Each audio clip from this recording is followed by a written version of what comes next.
I said the wrong words. I said hookship and the stream just died. Oh no. Did we get quality options? Hopefully. I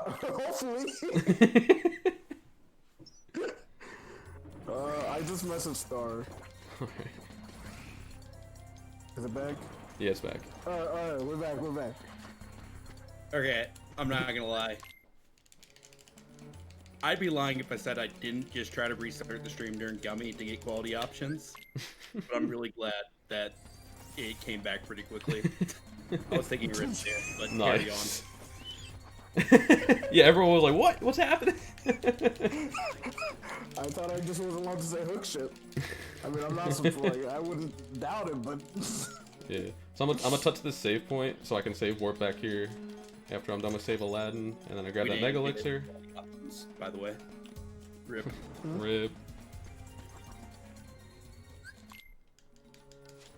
Okay, for save Aladdin, on standard we just summon Simba because we only have 3 MP.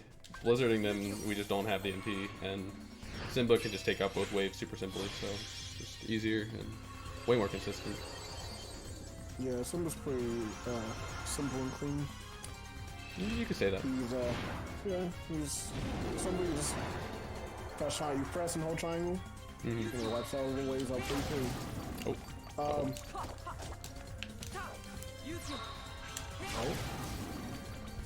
One's not gonna be spawned in. Thank you, Donald. He wouldn't have died if from my fires if Donald didn't do a fire.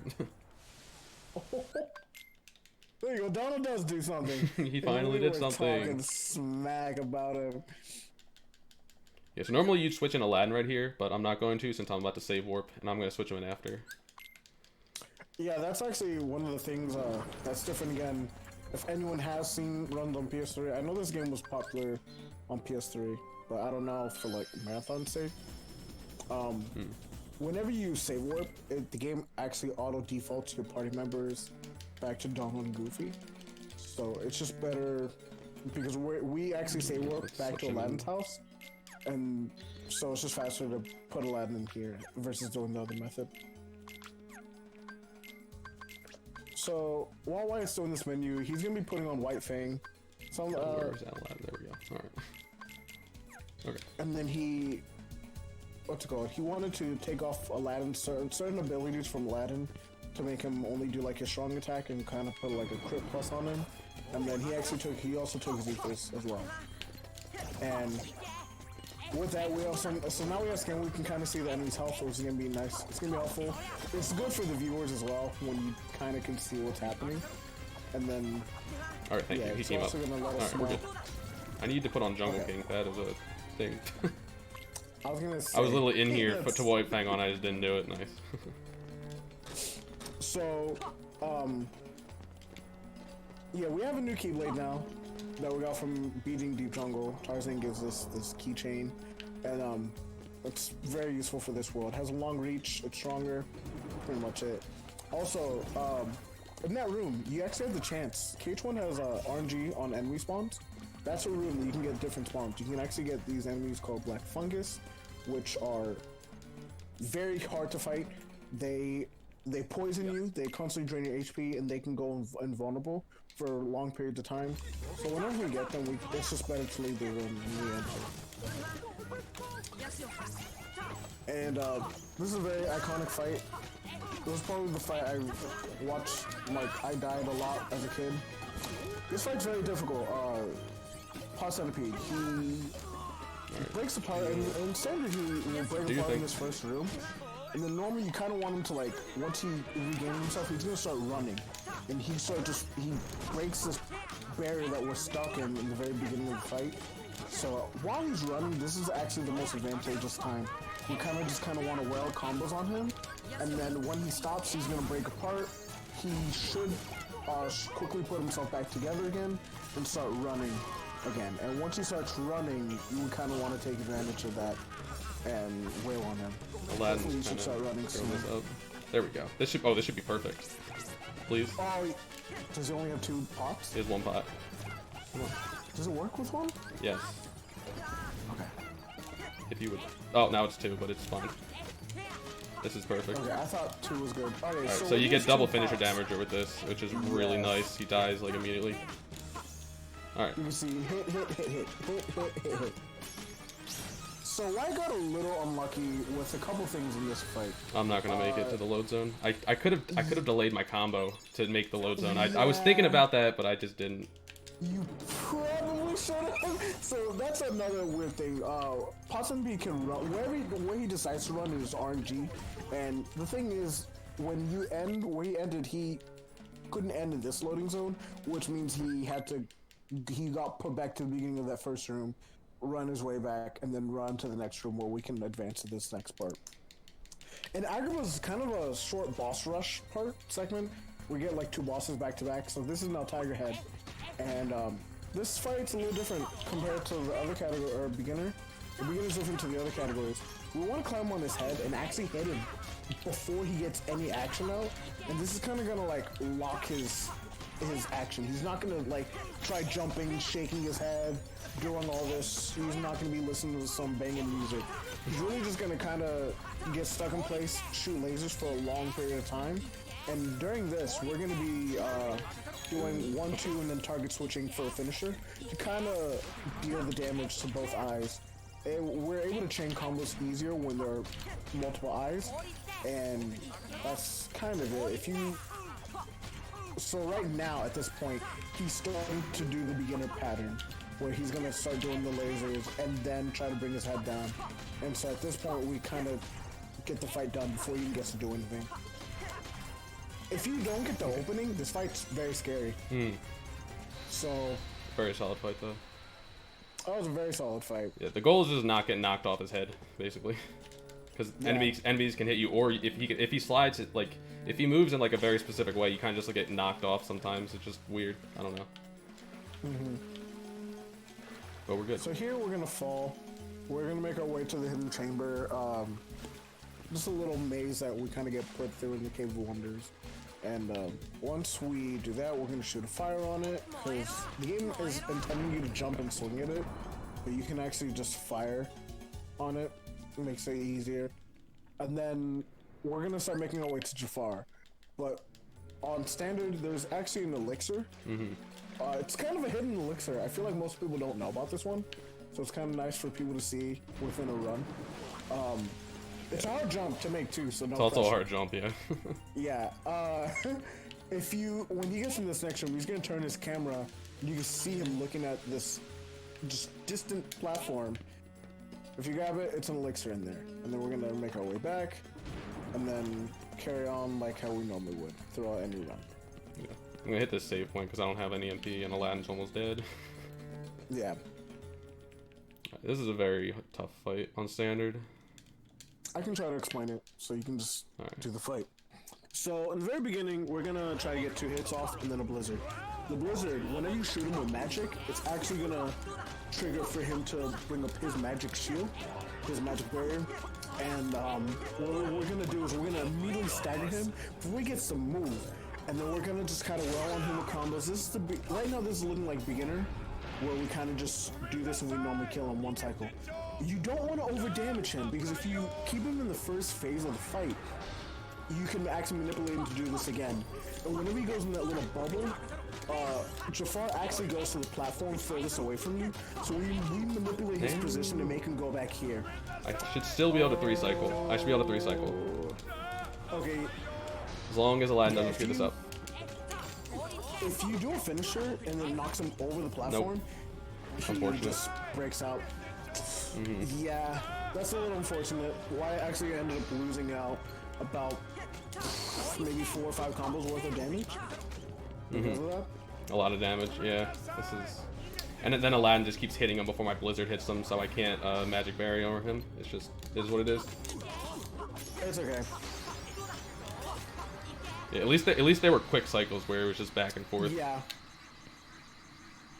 This fight's very technical. This is again one of those fights that on standard we don't have. I did a finisher at the wrong time and it just went south basically. Yeah.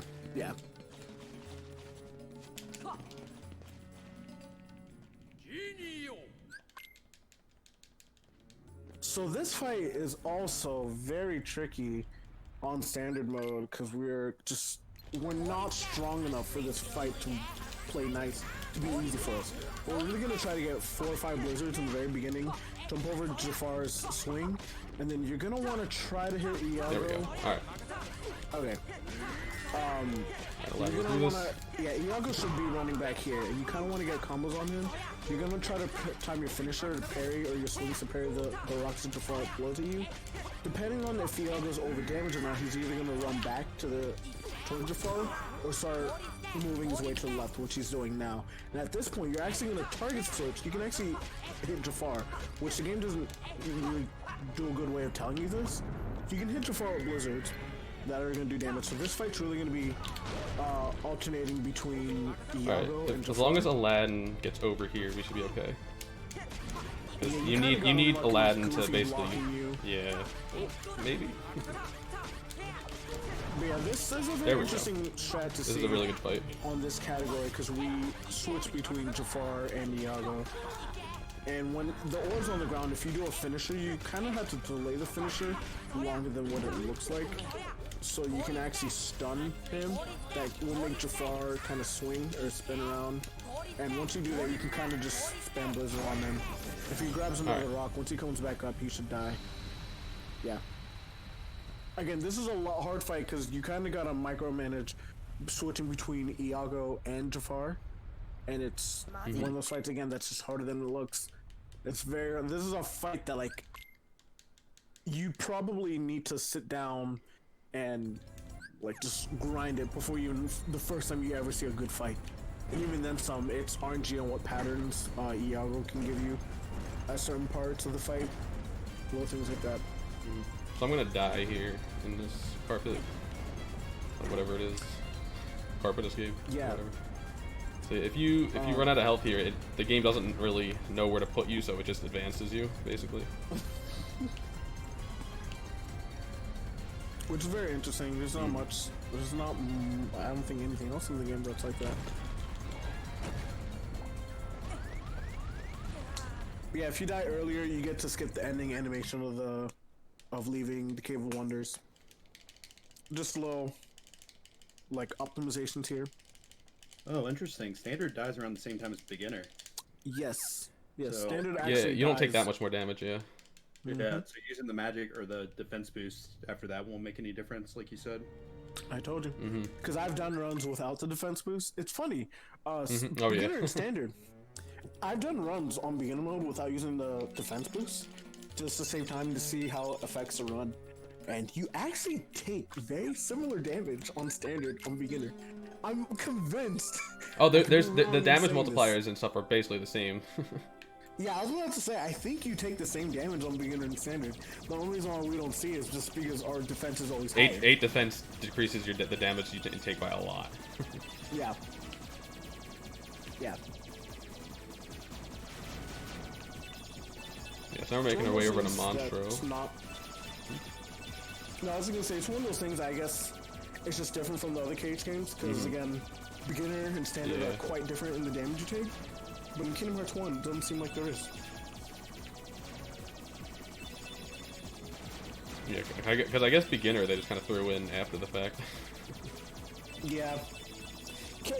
Cage 1 is it's the weirdest game in the Cage series by the fact that out of all the games that have been released multiple times, Final Mix versions here and there, almost every release of Cage 1 is different. This is completely the different, yeah. Kingdom Hearts 1 Japanese version is completely different than the English version, which is completely different from the PS2 Final Mix version, which the PS2 Final Mix version is different from the PS3 Final Mix version. There's differences between the PS4 Final Mix version and the PS3 Final.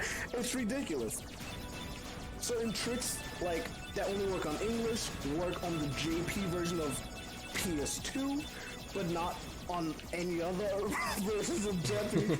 It's very weird. Kingdom Hearts 1 is a very strange game, and it's why we all love it. There's so many like little nuances and technical things that are just, I don't know, it's just not consistent throughout all the games. But makes for a fun time because you get multiple different games basically. Yeah.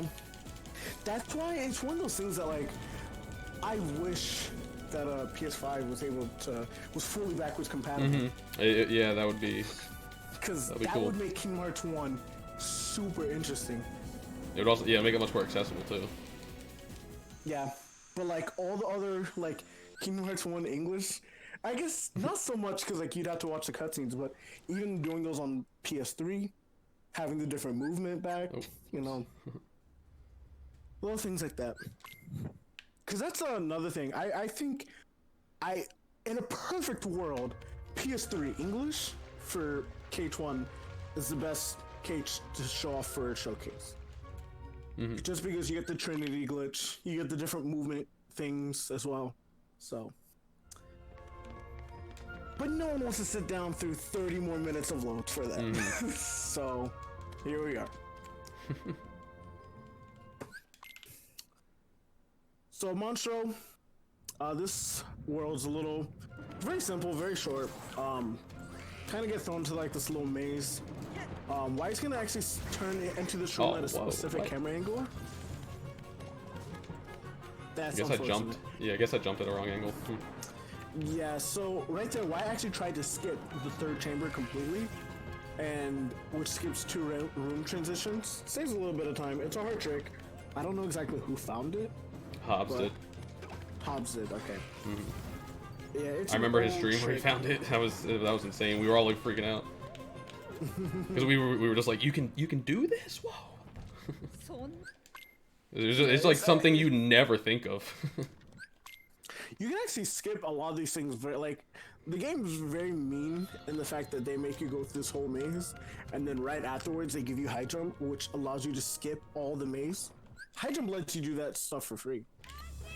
It's very funny. Yeah, for Parasite Cage, I'm basically just gonna do an air combo loop, and as long as I don't drop a combo or my party members don't attack him in like a very weird way, we should be okay.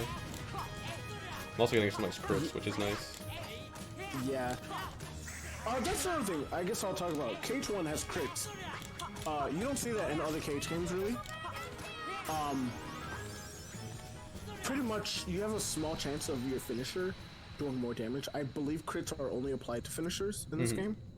Or slap shots. Which we're gonna find very useful later. I forgot about you. Thank you for actually correcting me on that. So pretty much, on that fight, we kind of want to just stagger. You want to just have clean combos, which again, much easier than it looks. If you time your finisher wrong, then he's just gonna start attacking you, and then the fight gets pretty ugly pretty fast. Same thing coming up in the next fight, because we just kind of fight him again. Get slightly more moves and more HP. Yeah, there I just equipped high jump since we just got it and we needed to get over here. And then I also equipped combo plus, counter attack, and slap shot. And 3 wishes, the keyblade we got from beating Agrabah. Well, I equipped that at the end of Agrabah because we need that strength for this game, this category. Yeah. Oh, you're right. Yeah, beginner we normally hold off and not equip that until this menu since the strength doesn't even matter. That is correct. So at the beginning of this fight, Wyatt's gonna try to get full air combo to stagger Parasite Cage. Nice. So you can actually interrupt that first attack that he does. Something that's very interesting about this fight as well is you only, I don't want to say only, but to my knowledge, the way you stagger him is whenever he's trying to do an attack and you get your finish off before he gets to the attack. If you just hit him normally, he's not gonna stagger. But if you interrupt him, it's kind of like a counter. You're countering whatever he's gonna do, and then you get the stagger from it.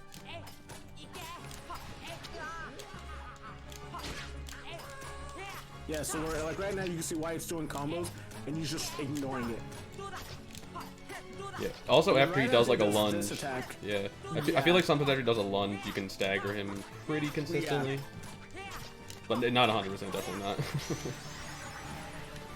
So, just a note, this fight, the reason why Wyatt started getting hit, it wasn't his fault. If I didn't get to mention it because everything was going by so fast. But your party members, mostly Donald in this fight, Donald loves to just jump. Like we equip high jump, and Donald is so excited that he now has high jump that he just can't wait to use it, and he's just jumping at as high as he can, and he's just smacking Parasite Cage in the face. Yeah. And how this fight works is normally you can hit his body or his face, and the game kind of like casually the game is wanting you to hit his face to make him stagger. He opens up his belly, you get to hit him for free. But in the speedrun, that actually slows us down because we can't get full combos on him based on how the orb's hitbox is. And you don't want to do combos anyway because then you unstagger him, which is very counterintuitive. It's everything that we don't want, pretty much. And your party members can just do that to you. They mess you up, and then it's very hard to immediately stagger him after he opens up. And because Donald decided to just bonk him a couple times, he made him open up and kind of ruined the fight for Wyatt. Yes, I'm actually taking a little detour here for standard mode. Since we just completed Monstro, Geppetto and Pinocchio are back over here, and we get access to the Wishing Star Keyblade.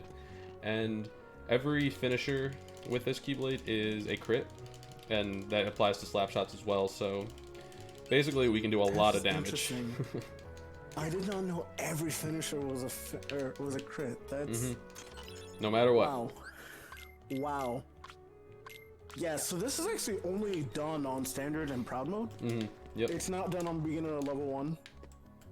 And this is like one of those like sweet things I love about standard, because again, we have no advantages, nothing to us, so we're kind of just like taking anything that we can get at this point. And now it's very convenient because like this is actually starting to get to the point where damage is starting to become just quite unbearable. Yeah, I guess at this point of the game, like you're just too weak to really do much, and it takes a little while to get to the levels where you do decent damage. So the mid game is just, I don't know. I feel like it's just like, I don't know if it's unbalanced or I don't know. Well, it's not that it's unbalanced. We're just too weak. We skip on every fight. Yeah, I guess that's it. Yeah. We have the same trouble too, but we actually have an accessory that gives us more experience throughout the way. But on standard, we don't have that, so we're getting punished by not fighting at this point. But we're kind of trucking along. We get this Keyblade, which gives us an extra strength. It actually has one less strength. One less strength. Or it's the same strength as 3 wishes, but it's not a lot of strength. Yeah, I think it's the same strength, but the crits actually make quite a big difference, and Slapshot, which I believe you just equipped that, right? Yeah, so I guess I'll explain a little bit about damage scaling. But so with basically your hits can do up to a certain amount of damage. There's a damage cap in this game, and your finisher will do that damage cap before your regular hits do. And with Wishing Star, all of our hits will just do basically full damage. Our slap shots and our finishers will do just full damage no matter what. That's what a crit is basically. Yeah, so we're kind of cheating in a sense. A little bit, yeah. We're getting extra strength for free. Like we're pretty much tricking. We're not tricking, but we're just taking very good advantage of a skill, I guess, or a ability. Yeah. Because normally we'd have to wait to do a finisher and hope that we get a crit to do the damage that we want. But now it just means every finisher, no matter what, is just going to do full damage. And Slapshot, which we'll be seeing later on in this world, it's going to do quite a big difference. And it might not look like much, but compared to what we're doing normally, it's very noticeable. I can tell you that from doing a blind run and not knowing about this. So... yeah, so here I'm going to take Jack's Ethers, use his power up, and then I'm going to give myself 4 Ethers because we're going to be using a lot of Blizzard this world. And then another thing to note is when I put on Wishing Star, I put on Ray of Light as well, because that'll give me a 4th MP. Your Blizzards don't do very much damage with 3 MP, you're just not... I guess, 3 MP is just too low of a battle level, but... Yeah, so I guess to add on to that, explain that a little more. KH1 has it's weird stats. So your magic isn't built by level; it's built by how much, your magic stats built by how many MP bars you have. So, which is why we, on the other categories, we try to pick up the staff. Because pretty much... My positioning? You're... Yeah. I think you're just slightly off. Yeah, that was a little odd. But normally, what's happening is, your MP isn't, like I said, it's not scaled by level, it's just scaled by how much you have. So when you have 3 MP, they're too weak to do much. But when you have 4, it makes every MP stronger. I believe on beginner mode we have 6, which is why we kind of just like eat through everything for free with MP. Or with our blizzards. But even on level 1, we spam blizzard here because it's our best source of damage. It's AoE, and our physical attacks are so weak at this point that it's...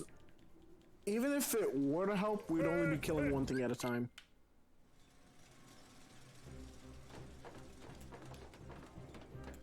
I guess I have a little funny story to say while we're waiting. Alright. So you know how when Kingdom Hearts 3 came out, everyone was like, oh, this game is fire spam, all you do is spam fire, blah blah blah. There was a runner running KH1 at the time, and some guy goes into his chat and he goes, oh, I see KH1 is just only Blizzard spam. Because he saw him in Halloween Town, and I guess he thought that was the entire run, that we just spam Blizzard. And I guess the guy was kind of turned off by that because I don't think he stayed in chat.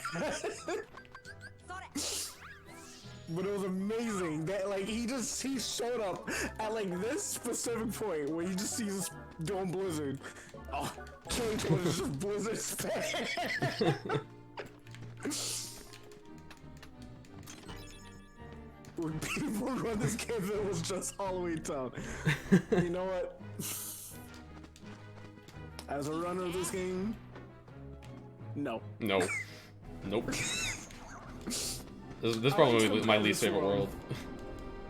Same. This is like, I hate this part of the run. Oh, like, me too. Without a doubt. Hookship and Neverland, and then carrying on the opposite armor. That section is like, I hate it. I cannot stand it. You might, oh god, Ace.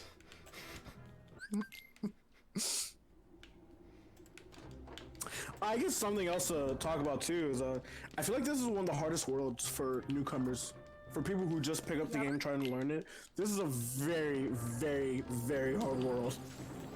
I struggled with this world for a while, and I still kind of do sometimes. It's hard. It's hard. It's hard. Like the best runners mess up this world.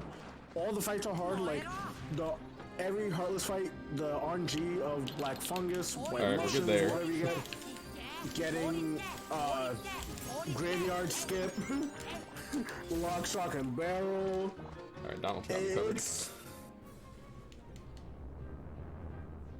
This world's very, very hard. Climbing up Oogie Manor. I guess I can explain this. So, normally, Oogie Manor, as you're climbing up to get to Lock, Shock, and Barrel, the game's wanting you to fight the Heartless, examine some doors, do a Trinity, or I guess I don't think you have to do a Trinity, but like light a lantern, climb your way up. But we're just gonna be actually jumping around this door because there's a lot of things in this run, or in this room that you can actually land on, and some things that you can't. So I don't know all the runners specifically, but a lot of runners found different jumps that you can do to kind of bypass that opening and to skip parts of the climb to make it faster. Yeah, we basically called it community climb because so many different people found each part of the jump, each jump and stuff. Yeah, so we're gonna spam Blizzard. Hopefully I catch all 3 of them. We're good. So I kept Ray of Light on so I could spam Blizzard here. I was curious, is stop good in this for this category? Hold on a sec. Okay. Yeah. So okay, pretty much you really want to be spamming Blizzard. And you want to line up all 3 kids together, but the problem is they like to just run and do their own thing, so it's not consistent that you always catch all 3 at the same time every time. So you kind of have to play it by sight or play it on the spot, and then they actually do a lot of damage to you, so you gotta be careful. Yeah. End up dying. Yeah. Right, he's in this corner, but I can't hit him. Okay. Oh my God. Yeah. So. You know, that moment right there summed up this fight perfectly. Exactly. I didn't have to say anything. I didn't have to say anything. The fight spoke for itself. Yeah, so would people run this game if it was just Halloween Town? No. No. No. It doesn't matter what category you're doing. This world's probably one of the toughest worlds. Yeah, there I took off Ray of Light and put Brave Warrior back on because I want that one strength for Oogie. Yeah, so we're actually coming up to Oogie, which is another very hard fight. I can try to explain this fight. I was looking at it. I completely bombed this fight on my run, so I do know the premise of this. At the very beginning, you kind of you have to kill these two Heartless, and then once you kill the Heartless, the button's gonna be lining up to attack Oogie. And pretty much, he always takes 10 hits before he pushes you off the platform. So your party members also add to the hit counter.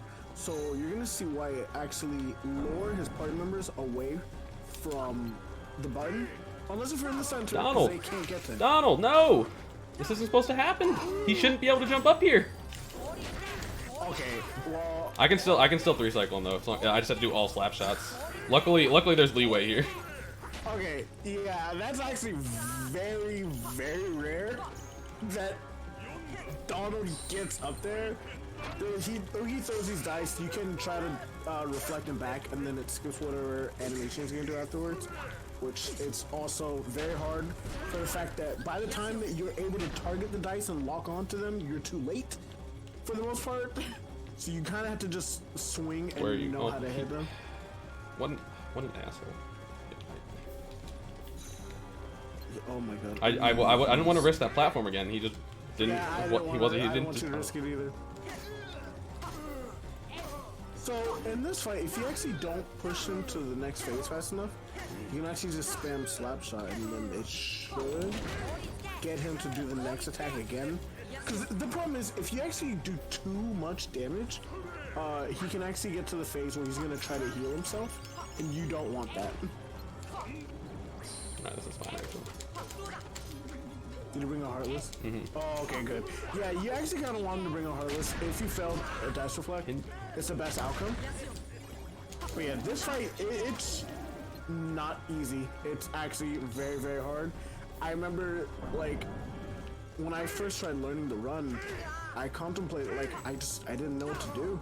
Because I was not able to get Dice Reflect. I actually remember DMing Wyatt, asking him for help. Because I was like, I cannot get Dice Reflect. Okay, so at this point, he's gonna heal machine, which sucks. Or no, he went right into another attack. So at least this is a 4-cycle. But whatever. Thanks, Donald. Yeah. So what happened there was Donald actually ate up about 3 of his hits, which obviously, if Wyatt had those 3 extra hits, he would be dead. That was almost bad. That was. All right, whatever. At least we didn't die, because that I've died to that fight before, and that's just, you don't want that to happen. Yeah. All right. Okay. Oh my god. So I almost pressed the wrong button. Which means I would have lost another 30 seconds. A lot of time gone, because he makes you go through this. He mocks you, telling you you got nothing. He laughs at you, turns the platform, tries to shoot you, and then, like, the fight progresses. And it's just a lot of time for no reason. Yeah, this fight's... Yeah, so back to the message. Would people run this game if it was just Halloween Town? No. No. Everything about this world's very, very, very hard. Especially on standard mode. It's hard enough on beginner. And on standard, it's just everything's so much harder. But it's okay, because now we're fighting these Oogie Manor. You have to fight like 6 squabs. And the good thing about this is just look how much damage his finishes are doing. Like, you can see it's like chip, full damage. And then anytime you see Slapshot, it's doing a lot of damage, but it's this, yeah. That's why I said that we're kind of cheating, because like The normal hits is like what our damage should be normally. It's like what the game's wanting our damage to be. But we're able to bypass it with Wishing Star. And this fight's another fight that's scary that doesn't look like it should be scary. When you kill 3 orbs or globs, more fire starts coming out, and then he also starts bringing out these shadow attacks, which is introduced in the final mix version. It's not in any of the non-final mixes, and if they attack you, they actually stick to your body, and then they poison you and cause your HP to start draining. I just wanted to play it safe by healing there, because if you get hit once, did my game just what? That was like the longest fade out I've ever seen. I'm very confused. That was long. I think we're okay. It just scared me for a second because I was like, what? Maybe that's just the game loading in hookship for you. Dude, but between dance call, like causing fast fade outs in KH2 and that, there's something up with Halloween Town, man. Yeah, it probably has something to do with the how I jumped off the manor. It probably freaked the game out. I don't know. I don't think so, unless you know. Speaking I of don't know. KH2, it could be maybe if Jack does an animation, maybe if Jack does a certain attack, it causes the game to load late, similar to how KH2 does. I don't know. Because it did seem longer than normal. It did. And I don't run standards, so I never have Jack in my... Wait, no, you didn't have Jack in your party. No, yeah, I didn't. It was Donald Goofy, yeah. Oh, gosh. No, yeah, I have no clue. I forgot everything I was gonna say. You know what I'm thinking about? This proud level 1 has Jack and Goofy. And when I did my blind standard run, I was like, oh, I guess I should do Jack and Goofy. The very first instance, I trapped Oogie. Jack is not with me, and he just gravitated Oogie. Yeah. And I also wanted to cry because I also did not have Wishing Stars, so it was So, right, so this we is got the another anonymous donation during Halloween Town of $8.81, which brought us back to an even number, got rid of the cursed 119 full screen, and all anonymous has to say is order has been restored. This is the moment of truth. I said, oh yeah, so hookship. Oh yes. Yeah. Okay. I wanted to wait. Thank you for not spoiling that for me. I was like, I didn't hear you like suck your teeth or anything, so I was like, I think you got it. Okay, because we did not do Atlantica, you need to see at least, I think 3. You have to technically do Monstro, Halloween Town, and Atlantica to guarantee you hookship. And, or maybe it's just Halloween, I think it's just 2. I think you need to steal keyholes, which is Atlantica, or Halloween Town, Atlantica. But because we don't do that, because we skip Atlantica, we have a chance that hookship just doesn't show up. So people say it's 70%, I think that's hoopla. But, yeah, there's a chance that you will miss hookship, and then the game makes you fly all the way to Atlantica, and then you have to fly back to try to get hookship again. And just the first miss alone loses 48 seconds. And then every subsequent miss afterwards is about an extra 20 plus seconds. And we've seen in marathons where people have missed it like up to 3 times. So it's, yeah, it's something you kind of can't control. The better you get, it's very daunting to your time. But for a marathon, we don't really care about that.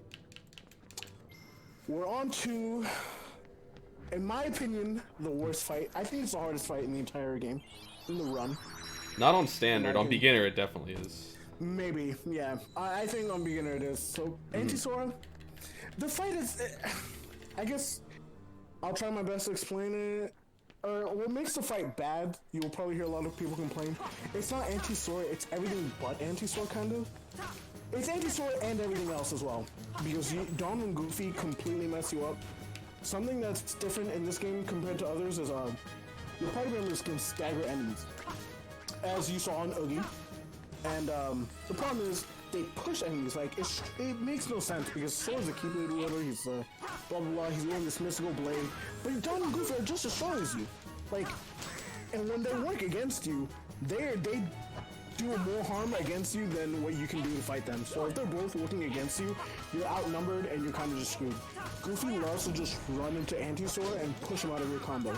Luckily, Slapshot has very good tracking, and you can kind of just keep comboing Anti-Sora like this. And when he gets about half health, you can actually enter him into this little loop where he's going to start teleporting after 5 hits or after any finisher. So you want to just kind of catch him with an air hit, do a full combo. I don't like being next to the table. It's not ideal. Yeah, everything in this room just kind of screws you. The table, the piano, the bench, the lamps, the light, the wooden, the ceiling, the table, the little planks of wood coming out of the room for design purposes. Everything in this room just messes with you. Anti-Sora is another one of those targets that, like, the game just doesn't let you target him at certain times too.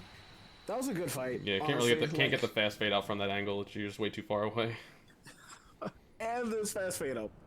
I don't even found that. I forgot who found that. I don't know who found that. There's a little weird thing that we can do to try to manipulate the game to give us a fast fade out. Where if you run to the door and at a certain angle, it's kind of RNG if you get it or not.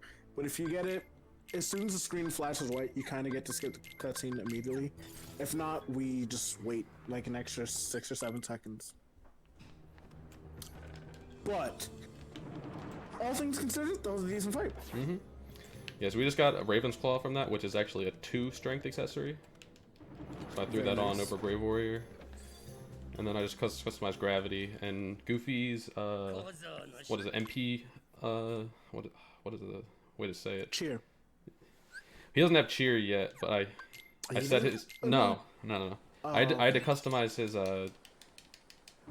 Oh, his MP usage. Yeah, his MP usage, there you go. Yeah, we customized Goofy for later on the run.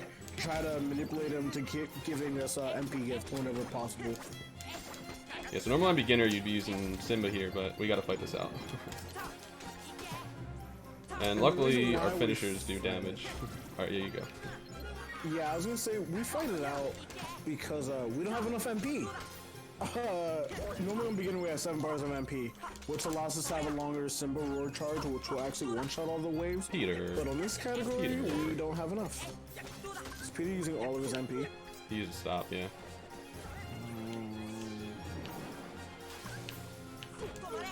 So this last wave is kind of neat.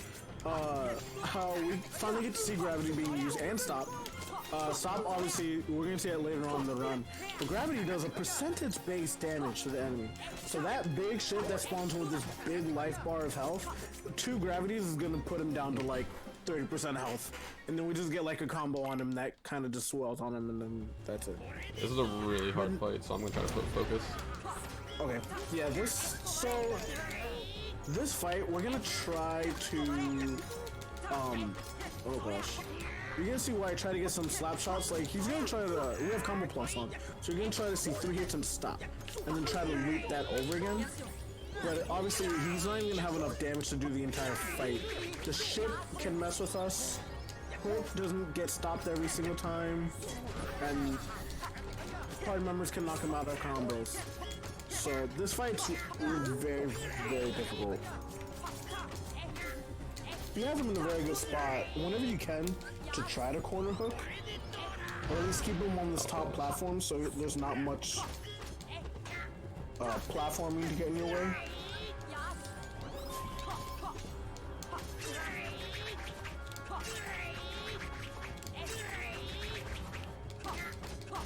Yeah, so when Hook glows red like this, whenever he's like getting angry, he kind of does like his version of Ars Arcanum, which is why I think we get it from beating him. But yeah, luckily what you really want to do is I just kind of played that safe a lot. Every time I got hit, I was just like, I'm gonna heal, because if you get it more than once, it goes downhill. So Slapshot, as Wyatt stated earlier, will always crit. So you kind of want to do Slapshot, hit Slapshot, and then stop. And Slapshot, hit Slapshot, stop. But obviously, we just don't have enough hits to keep spamming that throughout the entire fight. And 5 MP is very low amount if you're using stop.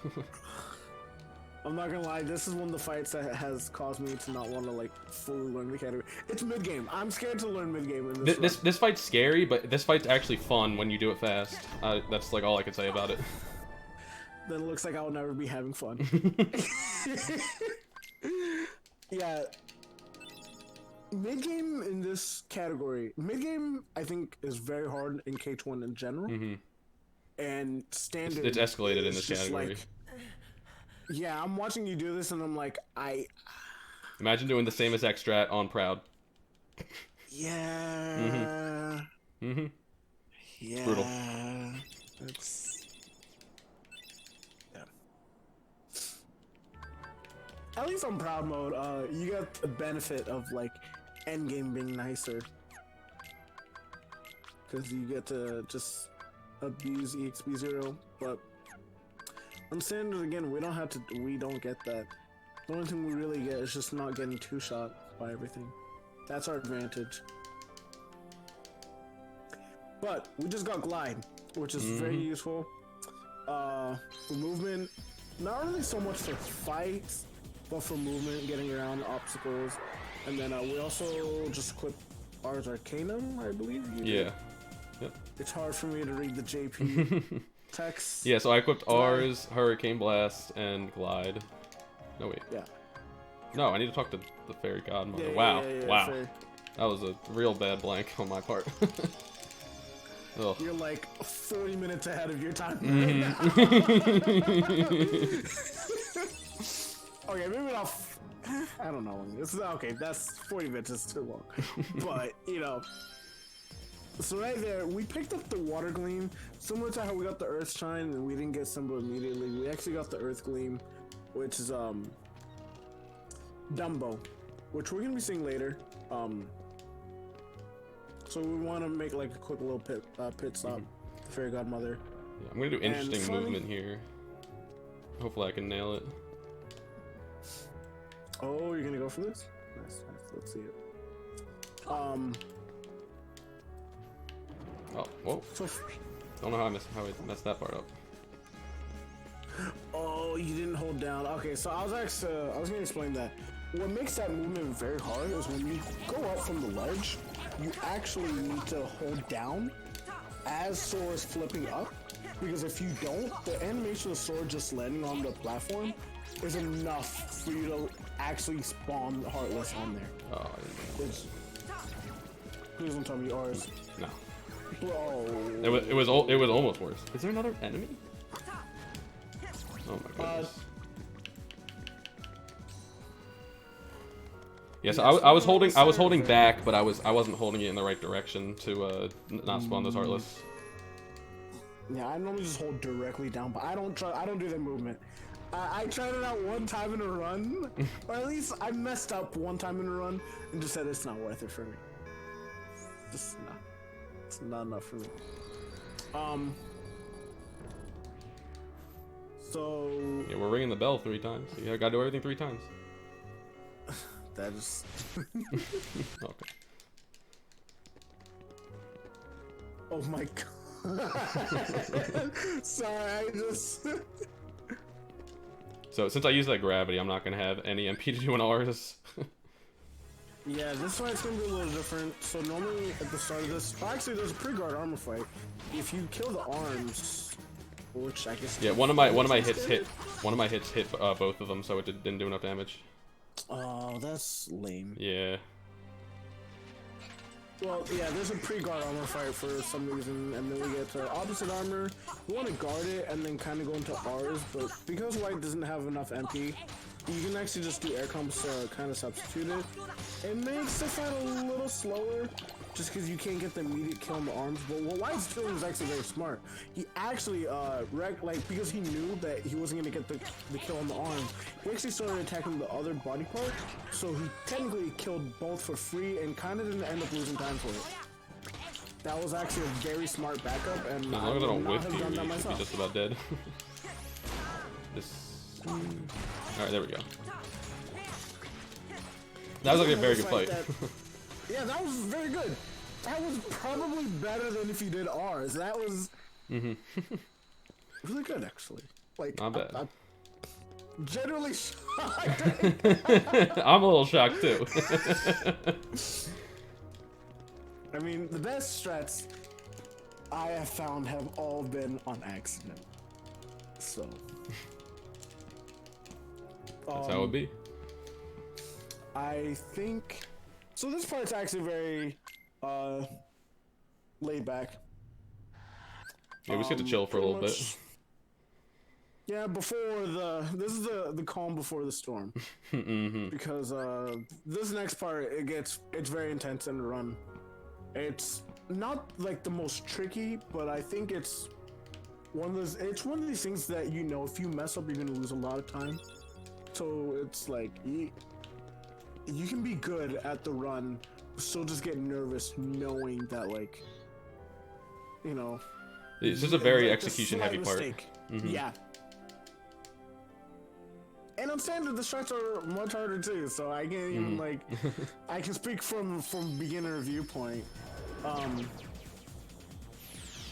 Dragon Mal is much harder, and Mal is very scary. What? Do you edit your coming here? Oh, I should do that. Thank you. You just saved me some time. Well, save me from losing time. I mean, I'm just so used to category extensions where I do one gummy menu and that's it.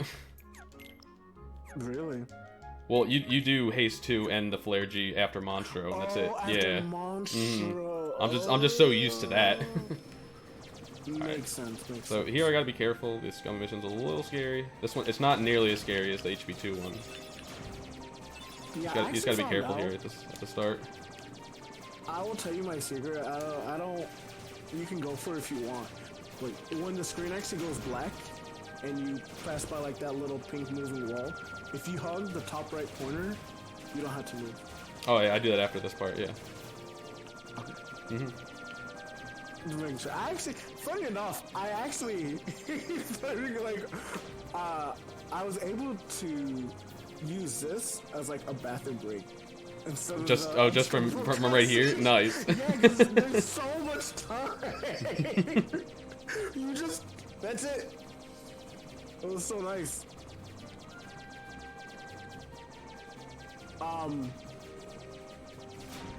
But yeah, this is kind of the point in the time of the run where, during this gummy, I start reflecting on how the run's been for me, and like what went well, what didn't go well, what to look for next run.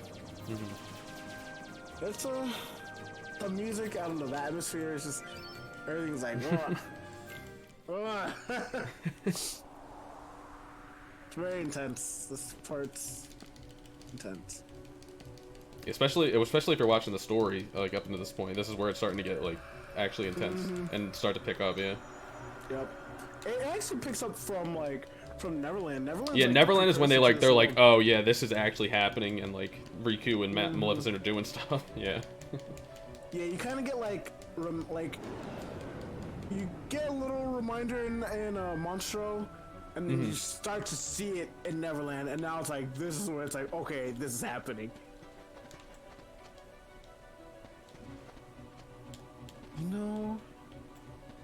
Oh, Wyatt, I love you.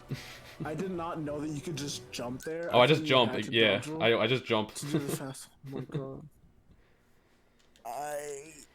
My heart is like my heart's racing to do that dodge roll on every run because I mess it up a lot. So funny enough, like a little funny story with me. I'm very bad at Rising Falls. I either mess up Rising Falls 1 or Rising Falls 2 in every run. Every PV I've done has messed up Rising Falls in some way, shape, or form. My current PV messes up Rising Falls 1. That many, like when you just get beast, can't do it. But back to the run. We have beasts. We lose Donald and Goofy. We just have beasts, and we're left with a wooden sword to go play hero, in Riku's words. And at this point, we're kind of rendered useless. Attack-wise, our magic is still magic. So, luckily we don't have to do much fighting in this portion, because any fighting we're kind of just run away from. And the one enemy we are going to be fighting here, we're really just going to be using a gravity to deplete about half of its health, and then letting Beast take care of the rest. Yeah, since I only have 5 MP, I'm gonna have to do 2 gravities on him, or else he don't do enough damage. Yeah, but yeah, basically the same thing. You know, I knew that because I did one gravity in my run and was It didn't work. Yeah, I was like, I was caught with my pants down. This is like, and that was like the least of my worries when it came to this world. Exactly. Oh god.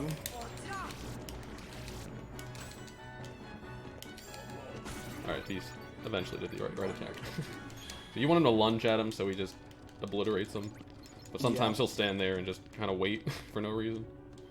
Yeah, he's like... Yeah, you can take care of it. You gotta like pep talk him. Come on, Beast. Come on, Beast. You can do it. You can do it, Beast. Come on, Beast. Sometimes he has stage fright, you know. Tap it. He talks under pressure, you know, the spotlight's on him. So I cut him some slack. But yeah, this is like just a nice chill. Not really chill during the run, at least. I think in the marathon it'd be chill, but you know, we gotta just get to do some movement, chill, and just gravity a defender a couple times.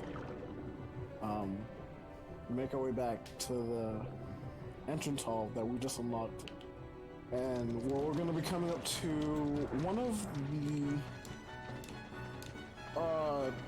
it's a tricky fight. We're good. I never go on that side. I never go on that side. I always go on that side. I don't know. Whenever I go to the other side, it's inconsistent. I don't know. Really, I've never failed with that side, and every time I've seen it fail for people, it's been on that side. But that's beside the point. We're coming up to Riku 1, and in this fight, he doesn't flinch. Well, he does, but he sort of does. But he auto counters after 3 hits, which is every combo. Yeah. So, but luckily, what we're going to be trying to do here is Wyatt equipped this neat, handy dandy ability called Hurricane Blast, and the finisher actually is so long that it likes to play whenever you can try to start auto counter out of your combo. If you trigger a Hurricane Blast, you'll actually counter him, and you can kind of keep a loop going. But Slapshot is still really going to be overpowered because it's going to be our most damaging tool. That is very unfortunate positioning. This is nice finisher. That R's finisher does full damage. That's really nice. That was really good, actually. Dude, the strats combo him up the stairs. I've never done this before. That was sick. Oh my gosh, this is like, oh. He can't retaliate. What? Oh my god. That's insane. Whoa. If only you could see my face right now. Oh my god, that was. Oh my goodness. Unnecessarily beautiful. That was insane. Remember when I told you guys he did that 360 spin in Deep Jungle? He's still trying to. He's flexing on us. He's styling on us right now.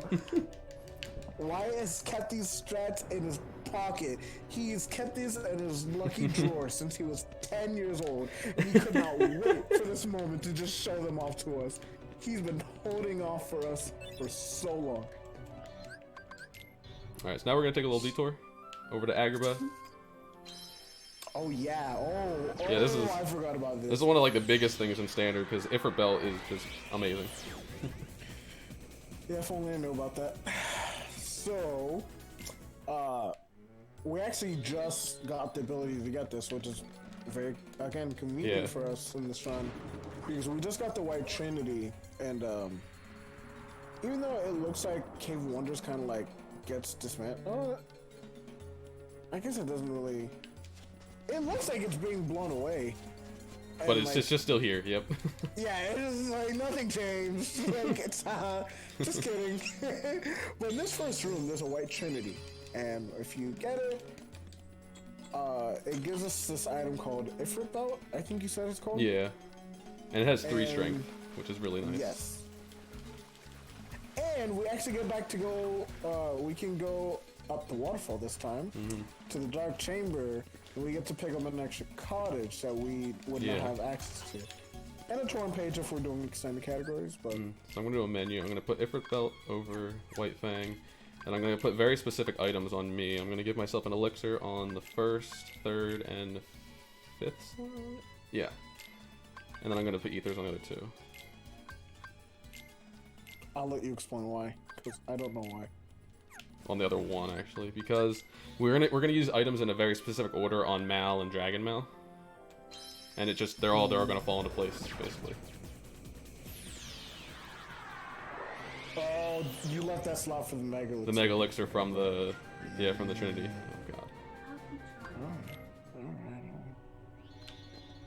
Oh, God. Uh-oh. Technology's getting too smart. It was just muscle memory. I was like, I'm just gonna trust myself, hit the right button, and I did.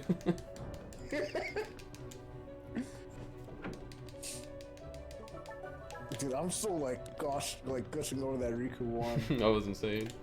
That was, man. All right. Auto target. So this auto next target room is a pain in the butt. The game wants you to hit these 2 urns, vases, jars, whatever they're called. On whatever they are, yeah. Thing. But the game doesn't let you target them, except it targets the thing in the middle that you can examine. So it's like anytime you swing, so it's just gonna go towards that and not hit the urns or the jars. And then here we're kind of just gonna be lighting up these candles. This statue we're gonna push.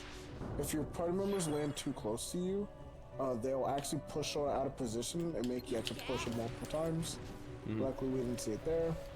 There's actually a task strat where you can jump as that cutscene starting and glide over, but doesn't usually end well. One time. I tried that once and I failed. I tried on a run to miss hook ship like a while ago. If I miss hook ship, I'd probably try that. That'd be fun. Like the run was practically dead. Come on. Funny enough, I saw Violin do that actually. He's a very skilled 1FM runner. I could see him going for that. And it was very. Again, he only did it on a run because he was like 3 minutes behind.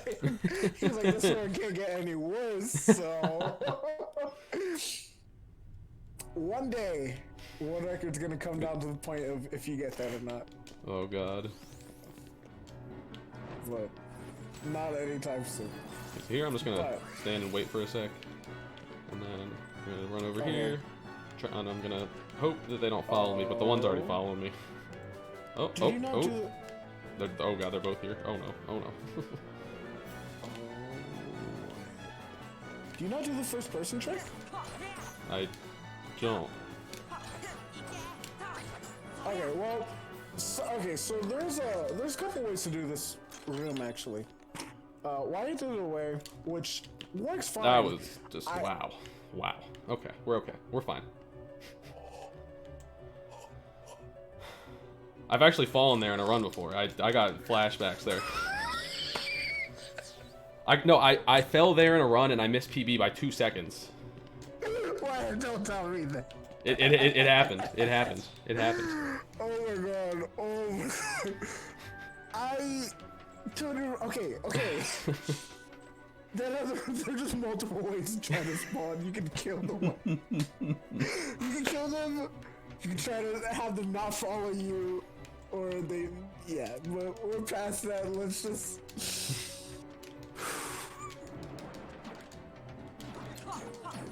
Actually, I don't know how you do this fight on stage.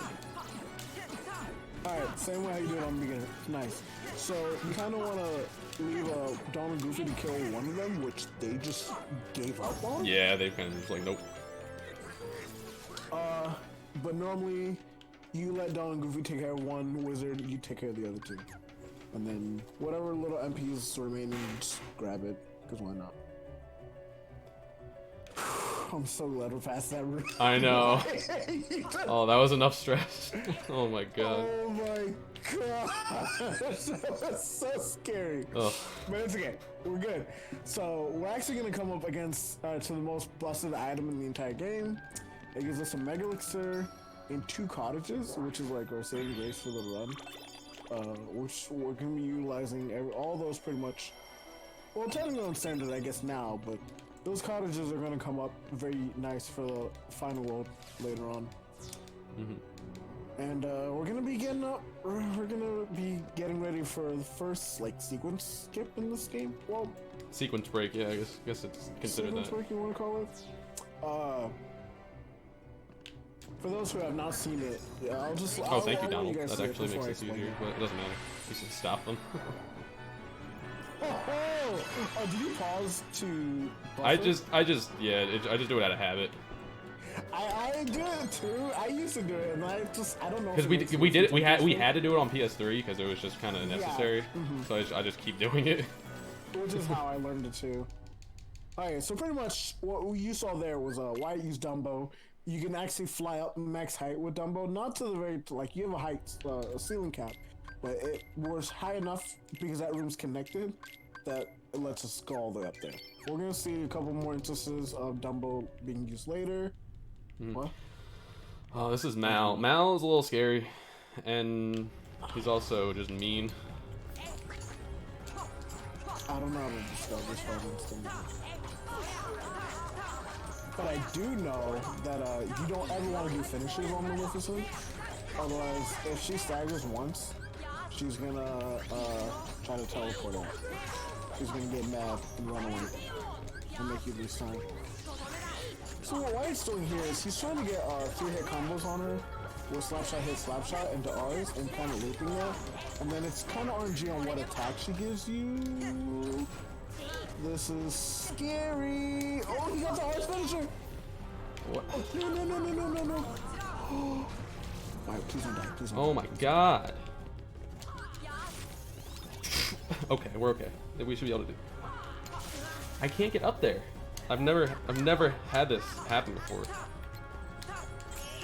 That was so weird. Oh, I've never had her get pushed up that high at the end. That's so weird. okay, yeah, that That should have been perfect. was a very good fight. That fight's very hard. Alright, I gotta do a menu real quick. I just gotta equip some abilities. Cheer, Okay. Leaf Racer. And then I'm gonna give you Tornado and Cheer, and then we're gonna get rid of Ferocious Lunge and equip that. Okay. So basically, I gave Cheer, Leaf Bracer, and MP Rage to Donald. We're gonna need his Cheer later for final rest. And then I gave Goofy Tornado and Cheer. Tornado, he's gonna be able to use that on Dragon Mal and do a little bit of damage for me. Would Tornado not be useful on Maleficent? No, it'll screw it up real bad. Okay. She'll teleport or do whatever she wants. Yeah. Is also very, very interesting. This is kind of the first fight where people get to see like the true power of stop.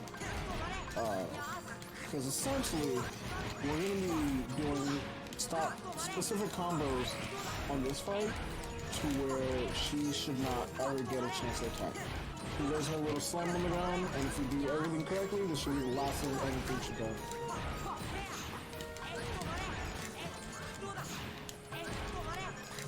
Another cool thing to note with this fight specifically is, I guess they kind of like, I don't know if they foresaw it, where if you just spam stop on her, like obviously you can just keep her stopped, but it's programmed on her that if you stop her too many times without letting her recover, she will break out. Like, she will not get hit by stop, even if it clearly hits her. And so I don't know if that's like something that they intended, or I don't know. But that was a very good fight. That was very solid. That's one of the hardest fights in the run, in my opinion. Again, it's one of those things that looks easy until you try it. Yeah, it's especially harder without customizing stop, because that little bit of time, she's able to move around a little bit. Yeah, and it's those little times, enough little times that she moves, it's game over for that fight. Because once she starts attacking, the fight, it's hard. It's scary. We're so underleveled, we don't have like almost anything to really help us. Luckily here, luckily after Mal, we got a Dragon Mal, we got a strength upgrade from level 37, and now we're able to do the damage cap. Ooh, So we actually do I did not know that. decent damage here. You You do slightly more damage in beginner, but because like the scaling, I guess your strength is so much over the damage cap, you do slightly more, but you do basically the same damage here. Oh, so that clip that you posted, that was standard. Yeah, exactly. Yeah. Oh, I thought it was beginner. That's actually amazing. So with this fight, this is actually a very skill-based fight. Jump. Alright, there we go. Okay. Oh, okay, so it's actually very tight. You can actually catch Riku from immediately after he powers up. But this is where the real part of the fight begins. I did a slap Riku shot. That auto sucks. counters at no. So okay, Riku, whenever he's in that this last phase, and just in general, he always retaliates after 4 hits. But you can actually sneak in and hit before he gets staggered, and where you can actually loop him with 5 hits. And that extra hit eventually makes you end up skipping like a cycle or 2 throughout the fight. It's pretty hard to do, but it's very satisfying to see and to watch. Or to do it yourself and to watch it. Yeah, luckily his DM is super quick, so it only wastes like 10, 11 seconds, so it's not too bad. Yeah. That's something else I want to say. From like a runner perspective, people who want first run the game, they complain about getting DM'd by Ansem 2 or by Riku 2, and it's like, it's, you know, for the amount of fights, whenever you mess up a fight, this is one of the fights that punishes you the least out of them, because the DM's so fast that it's like, even if it happens, it's okay. Yeah, his DM is It's also not faster long in enough. 60 FPS. So back on PS3, that you lost like a little bit more time when he DM'd. Oh, I did not know that. Yeah, it used to be like 15 seconds, and then on PS4 it would always be like 11 seconds when I got DM'd. It was weird. Yeah, that's 11 seconds from when I timed it.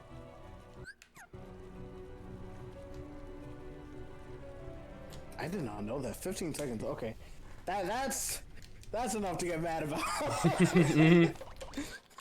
It's a little bit more, yeah.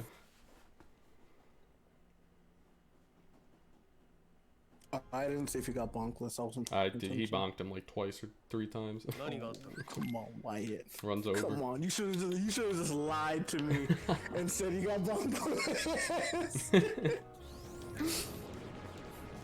You would have been a better friend if you had just lied to my face.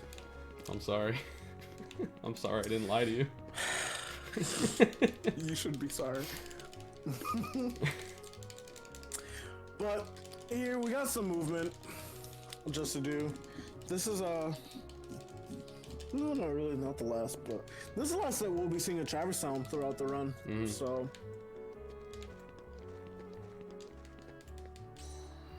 yeah, now we get to see this Red Trinity, and we're gonna go back to the alleyway. oh my gosh, this is JP only. I never see this. How much faster is this than save warping? It's the same speed, roughly.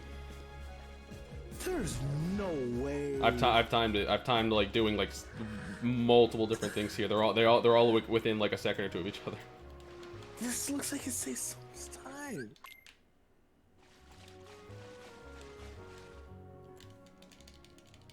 Because if you save warp, you come in through the Merlin's house. Yeah, I don't know. It ends up being like super even. It's weird. I know you wouldn't think it is, but they're actually like, oh god, my dogs are going off.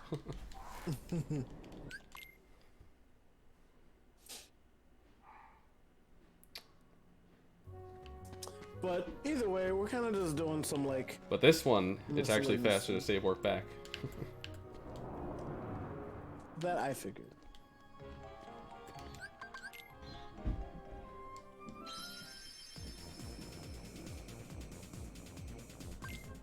So, I don't know if there's like anything else that you'd want to talk about throughout, for anything that we might have missed, anything you want to do to promote standard, anything. I don't know. I think we've covered most things. I tried my best to cover a lot because I know you're running, and like if it was beginner, it'd be easier for you to like try Yeah. to talk like what you're doing. But these strats, like The strats, there's a lot going on, yeah. They're hard.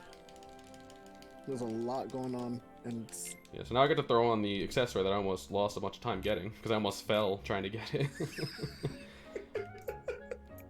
So this is Haste 2G, and we get to go super fast.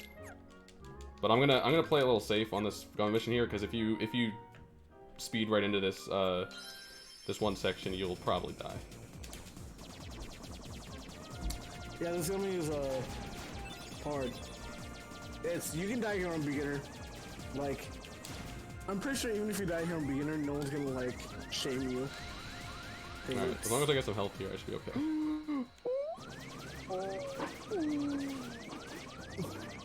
I'm just not gonna boost until I get health. That's just the bottom line right now. Yeah, this is where I died.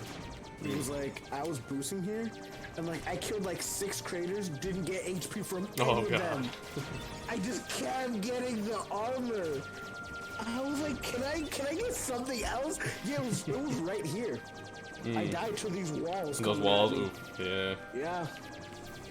I was like, that's unfair. I had some words to say about that. Because again, it's like, if I just got different energy, I would have lived. It's okay. It is okay. Something cool about this gummy is you actually don't have to finish it. When you get to the 3rd transition, or after the 3rd transition, You just quit you out. actually quit. Yep. Did you quit to it? Nope, I'm good. And then you can just warp right to Hollow Bash.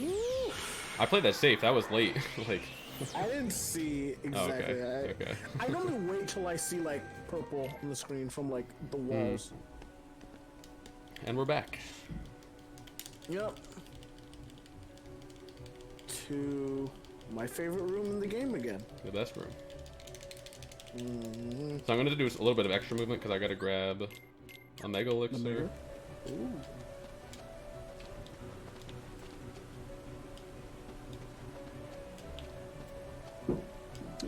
I guess we didn't really state this earlier. How this game works is whenever we can get rid of Donald, we kind of do. It's because Goofy does more damage, and Donald can like he gets every magic spell that you get. So once you get stop, he can choose to just stop any enemy. He can gravity enemies down. He can shoot magic at Jafar, make him bring up his shield. We kind of never really need Donald because whenever we need to do magic, we can do it ourselves. And he can do it too earlier, whenever he wants, and just kind of screw us over. This is a pretty big sequence break. Yeah, so we're back to our favorite room again. So we're actually gonna use Dumbo to fly up here. I hope that wasn't too late. Yeah, you took the gliding really wide. So yeah, I usually take it really wide so it make sure it despawns. Yeah. That's actually, again, it's one of those things that it may look simple, but if you time it wrong, you're gonna get hit for it. And once you get hit out of Dumbo, because you can't get hit during Dumbo, but as soon as you hit dismiss, you're able to get hit. And you can get hit during that flip, and you can't really do anything. Like, you can't do anything at that moment. So, yeah. This fight, we kind of really just jump around, hope for beasts to roar more than once, probably. You did the thing. We're good. Oh, if I can hit that. Alright, pretty good. Alright, I gotta grab Royal Crown. That's super important, or else I'll lose like minutes. Oh yeah, I did that on HP1. Oh yeah, you know I did that on HP1. I always do it on HP2. Did you watch my standard race? I think I saw parts of it. Yeah, it was not good. Not good. I think I showed you my Maleficent and Dragon Ball. 8+ minute fights on both of them. Did you die? Separately. Nope. I didn't have the right equipment. I had on Royal Crown. Because that's what I do for level 1, and that's what I thought we'd do. So. Ooh, yeah, that's ooh, yeah, yeah, that's ooh, that. What strength is that? That's like -3. Oh, that's like -5 strength or something. Yeah. I don't want to talk about it. I don't want to talk about it. I don't want to talk about it. So over here, this hidden item. I love that this is in the game. Like I love this aspect of K-12. Hollow Bastion is just phenomenal in this game. There's so many secrets to it. And there's this beautiful item just waiting here, and it's like I just love it. I love it. It's something so like random, but I love it. It's so awesome that they do that, and I love that we get to like show that off to people who don't even know that that item exists. There's so many secrets to Hollow Bastion. I was almost under the platform there. That was close. Man, that was. Yeah, whenever you get the like instant lead snap, that's like, whoa. It feels good, but it also doesn't feel good. I got that I think twice on both of my like number 1 and 3 on my TV, and I was like, I gotta stop doing this. But alright, there's another interesting thing. Not only seen him be on standard and proud. He keeps dropping my jump input. Oh god. Is that gonna mess up the despawning? No, it shouldn't. Unless like I somehow was able to follow me. No, he just despawned. Nope, he followed me. It did mess it up. Nice. Oh gosh. You know, it was funny. I was actually practicing.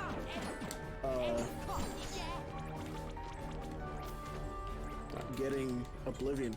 So we actually go out of our way to grab Oblivion on this category because we can actually get Divine Rose or get Oblivion. And the problem with Divine Rose there we go. Alright. Oh yeah, that's Oathkeeper. Yeah, I actually don't put Oathkeeper on at all in this run. We don't get Divine Rose. Yeah, it was just because I was gonna say you go to oh yeah, okay. Cutscene. So Oblivion is 2 strength weaker, but it's strong enough. It still gets us to the damage cap, so we're fine. Yeah. You know, for fun, I tried doing Behemoth on beginner with Oblivion, and it wasn't good. It wasn't good? No, I was so sad.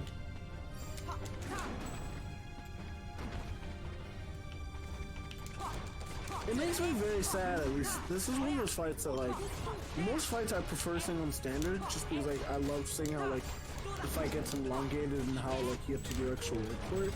But this is not one of those fights. I love this fight on beginner. Probably because I labbed it out and figured out how to 2-cycle him, but it's just not possible on standard. Oh, please don't die.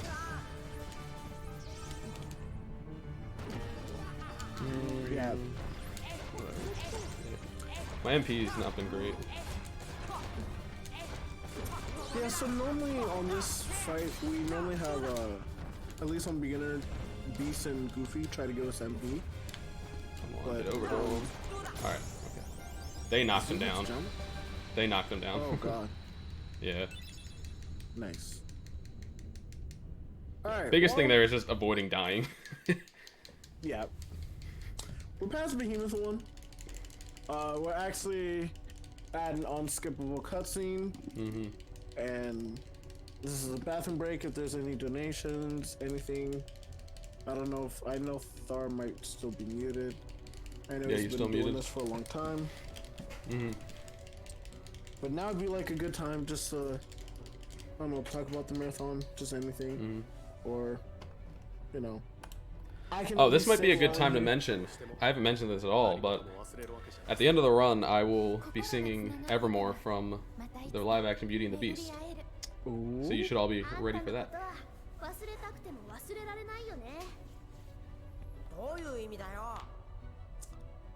I at least wanted to say, I'm happy I got a chance to at least commentate this. I never got a chance. I've never commentated anything other than 2FM because that's my main game. Yeah, I think you commentated one of my 2FM runs, yeah. Yeah. I think I've commentated so many 2FM runs now, and I might do slicks on Saturday. So, but this is the first time I've ever been asked to commentate for 1FM. And it's nice because I've been actually like playing 1FM a lot now, so it's weird to say that I just don't only do 2FM now. So, it's nice. Also, I'm not used to seeing that Keyblade there. That looks it's so beautiful. Yeah, I like it.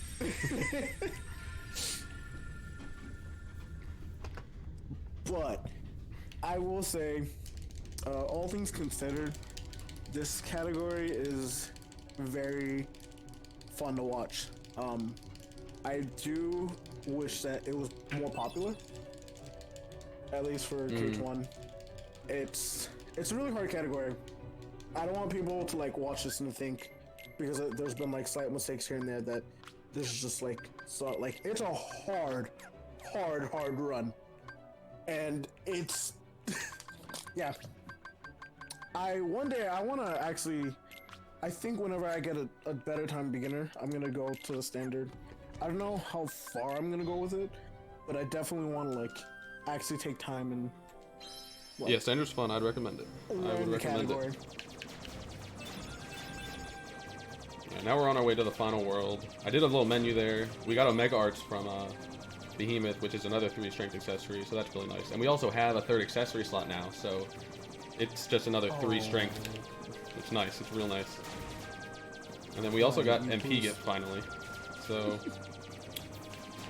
yeah. You boosted that, Wyatt. I boosted, no.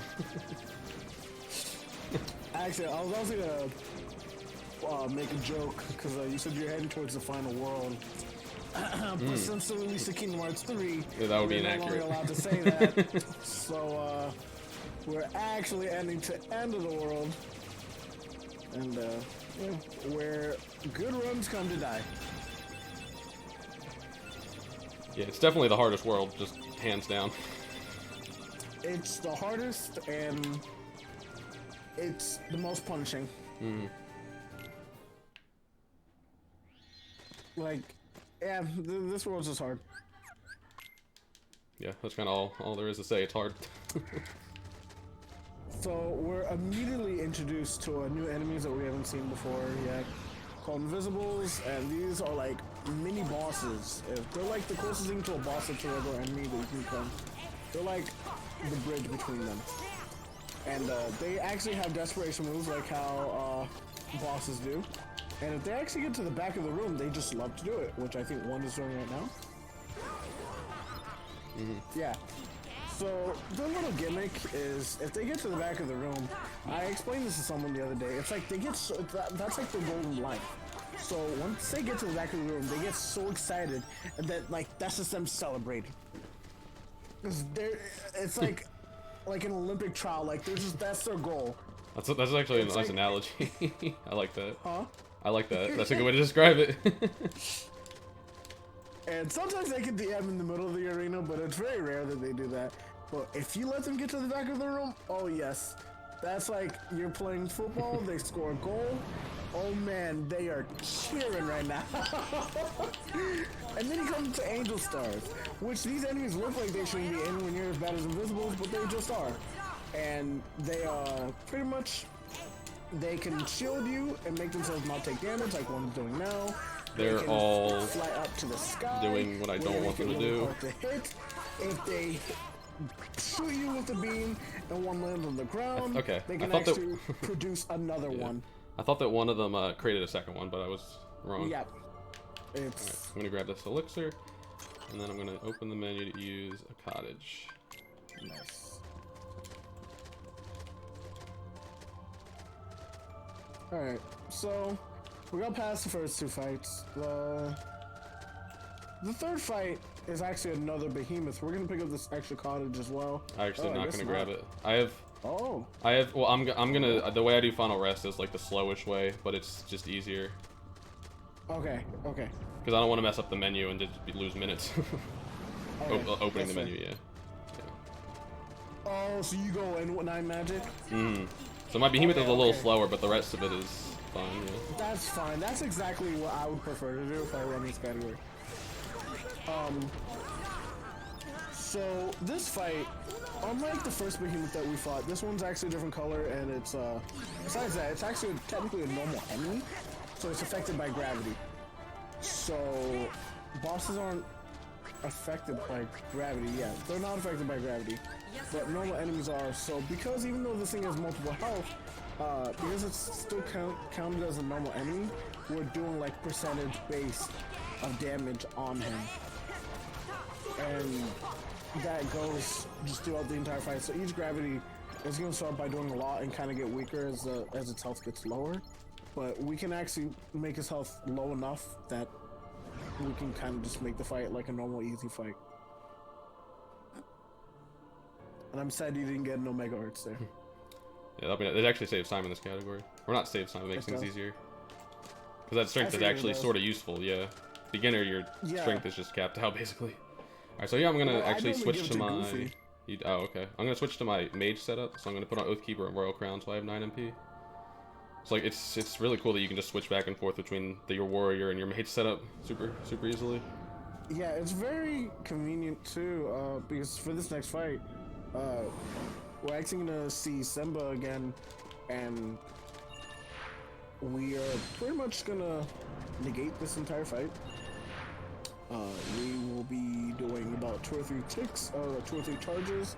The first one only having like 2 ticks, and then the rest of them being full, because with having Donald and Goofy have a cheer and having 9 MP, it allows our summon gauge to have enough MP to where we can get 5 ticks of damage, which is enough to actually one-shot the enemies here. And this, because again, how MP works, it's not based off a level or anything, it just depends on how much MP you actually have, so that's why this works on every category, including level 1, it does not matter. As long as you have 9 MP or 8 MP, I believe you can make this work. Yeah, you can make it worth 8 MP as long as you have both cheers. Yeah. 9. The only reason you need the 9 MP is for final rest, basically. Yes. Yes. Because I know level 1 has 8, and we can still do this fight. Yeah. Next portal is going to be the Atlantica portal. I'm going to be using a lot of magic. We're going to spam fire and then gravities, basically. Yep. Another thing. Simple. Another thing though is that you want to use magic to kill these guys, or else if you use a physical hit or if Donald or something hits them, they'll break apart into tiny little guys. Mm-hmm. Into 3 little guys. Yeah. Did I catch them? No, I didn't. Yeah, they all die in... Oh, yeah. It's actually important to hit the aqua tank on the left first. Before, because otherwise you can just eat the... Because they like to get rid of their screwdrivers. Their screwdivers. And if they're doing that, they can't get hit by gravity. So the guy on the left always just loves to do it. So it's easier to hit him with gravity first. Go to the right one, but it's still a decent fight no matter what. Yeah. So this portal is required, and you just get a free Mega Elixir and hit the save point. I'm gonna switch back to my warrior setup for this Invisibles. Oh, you see, I did not do that. You can do it with both. It's like, I don't know. I just prefer being strong. Okay, interesting. Okay, I think one's gonna DM because it got to the back. It's gonna be cheering instead of victory dance. Yeah. But they might have both DM. They both DM, yeah. Yeah. Because I saw them both go back, but I didn't. I knew one was guaranteed to at least DM. I'm telling you, that's what they do. Like, I figured that out. Because I never knew why this was DM. I remember I was asking a couple other people in the community, they just didn't know. So I was like, it's a Gale drop. Okay. Nice. Alright, so now we have Turnabog. This is a really scary fight. Oh yes, this fight, as I stated earlier, one of the differences between beginner and standard is from picking sword we don't get leaf bracer. So this fight's actually extremely scary. He has a firewall, which Wyattw8 got the unluckiest pattern for him to just start off with the firewall, because you just can't hit him. That's it. You just lose time. But what we are gonna be trying to do is getting enough damage. He's gonna start rolling and start looking to his left and right like he's about to cross the street. And then he's gonna summon this big fire pillar. Wyatt's gonna have to get out so he doesn't end up dying in it. Okay, or cast arrow because you will die in 3 hits. And the fire luckily hits you 3 the times. fire right now isn't gonna like 2-shot me right now. But now, well, at this point it will, but that fire wouldn't have. Yeah. But luckily, yeah, with the strength been behind his head, but so whatever. much damage. Yeah, it's fine. You're fine.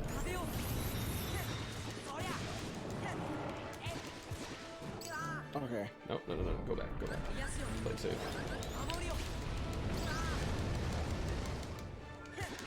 Okay, yeah, because what actually happens here is he does these fire pillars and then has these like little Okay, light I can kill him pillars now. It should be fine. following you, and then they can actually just catch you. And again, I deflected something in order to kill him. Nice. Never done that before. That's what I did. Actually, you know what? I have to show you. I was fed up, and I went through like 5 cycles because I didn't have a strength setup. Oh god, I've been through that before. Yeah. Oh, so He shot something at me, and I was talking to Crystal during a race, and I just like hit the circle button. I just deflected the last fireball to kill it. I was so frustrated. Okay, I forgot to put on super glide. Yes, we just got super glide, so that we're going to be using for movement a little bit. We barely get to use it in this category. Yeah. Or just, I guess, yeah, extended categories, you get to use it more. A little bit more, yeah. You barely get to use it ever, though. Alright, I'll explain this while you do it. So, this is Don't pay attention to what I just did. Nice. So this is our Linked Worlds leading into Final Rest. This is the final room that we're allowed to access in the game. And before we're just set up against this huge gauntlet of Heartless.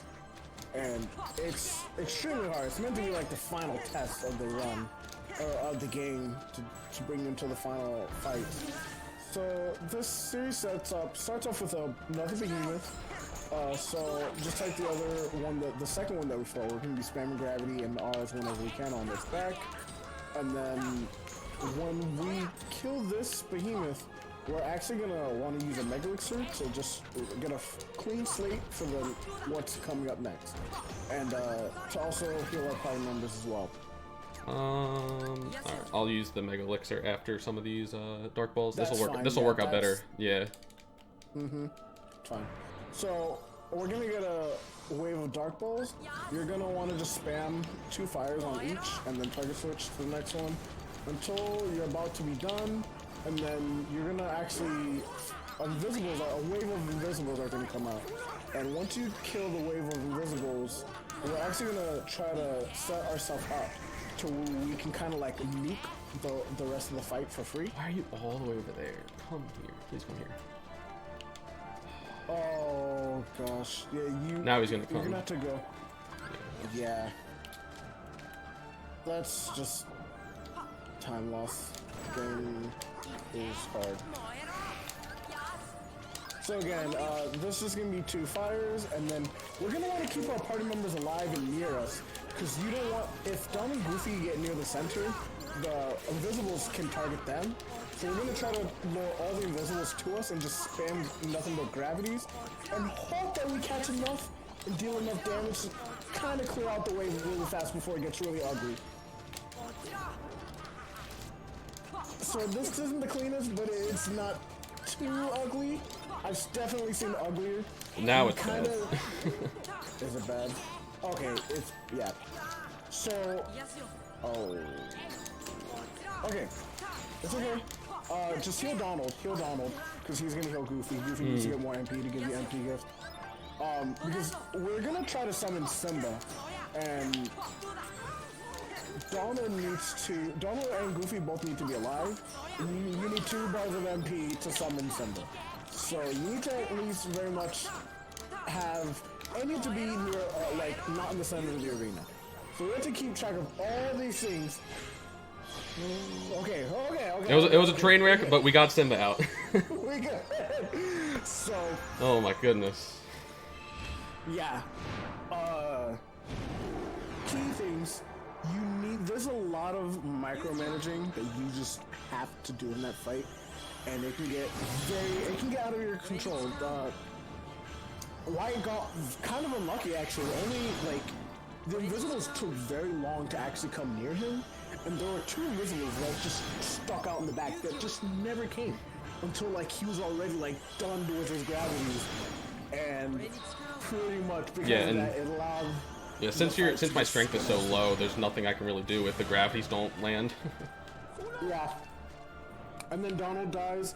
Donald dies in like 2 or 3 hits, and you need Donald alive. They both need to be alive, but if Donald's dead, then most likely Goofy's gonna die, and then you have to cure Donald, but then you also need to keep MP, and you also need MP to gravity the invisibles that never got gravitied, blah blah blah. Yeah. But if you get Simba out, you can actually close out the fight for free, and we're in the last arena, we're in the last room, getting ready to do the last hurrah of the run. Yeah, and word on the street is Wyatt will be singing us a little Disney tune, possibly. Yeah. Word on the street. So you might want to stick around for that. Yeah, that'll be. No, it's just the word. It was just the grapevine. Yeah. That's what I heard. Heard We'll somewhere. Yeah, maybe. All right, so I threw my warrior setup back on. I also gave Royal Crown to Goofy because that gives him another 2 MP for MP gift. That is very smart. I never thought of that. There, okay. Oh, seeing Goofy get half HP in the very beginning. This fight's really bad. It's really bad on beginner, and it just looks very bad on standard. I say very bad. It's not like it's. Oh. So pretty much, we're really trying to lure Anthem to be stuck in that little corner that Wyatt's getting him into right now. And the whole goal is to keep him in that corner for the entire fight. Yeah, he. Yes, did he submit someone? He did. Yes, he did. Oh my gosh. He doesn't do this early. Yeah, he did on the pink bar. That's absurd. So whenever he submits someone, he no longer calls a guardian. He actually brings up the shield, and it kind of just eats whatever attack that you're gonna do. And it does a lot of damage to you. Well, luckily he'll only do it twice if you keep sagging him, and then he'll call out the guardian once you get enough damage out on him. And after he goes, once he submits you once, he actually has to do his little charge where he like goes through like his little spiel, and before you can try to do it again.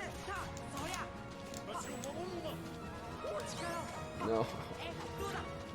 Oh. The wall. This is awful positioning. He's so high. He's so high up. This fight. That was weird. That was one of the weirdest Ansem fights I've ever had. That's okay. You made it work. Yeah, he was so high. Alright, so give myself items. All the items we've collected over the course of the run. Now I get to actually put them on. I guess I'll give myself this ether just because. Then we're going to use the last cottage. Yep, and then I'm going to give Goofy Tornado again. What is this MP? This should be fine? This is, oh, it's perfect. Okay.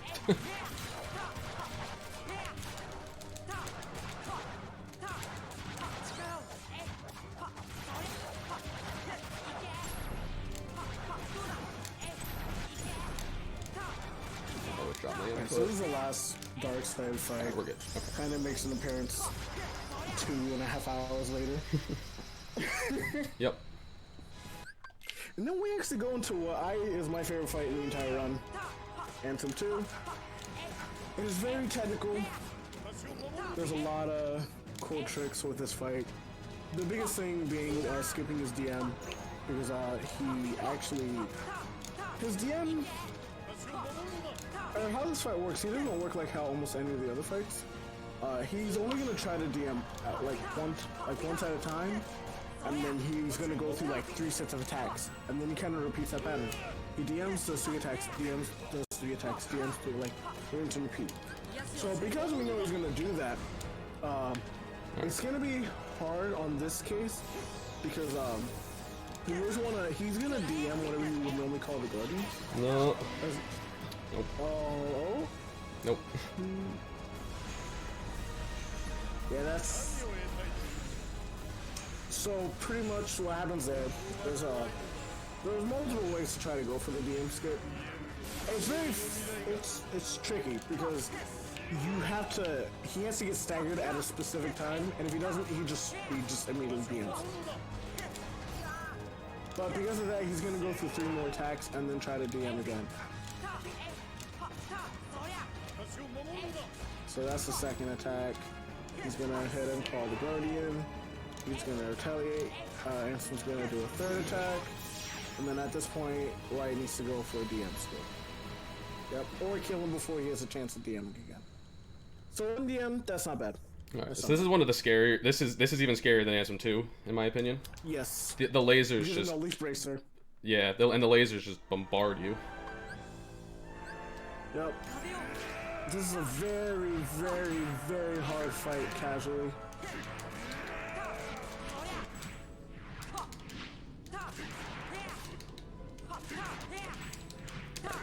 Good parry so far. That's a very good parry. I want to say something, but I really don't want to distract you.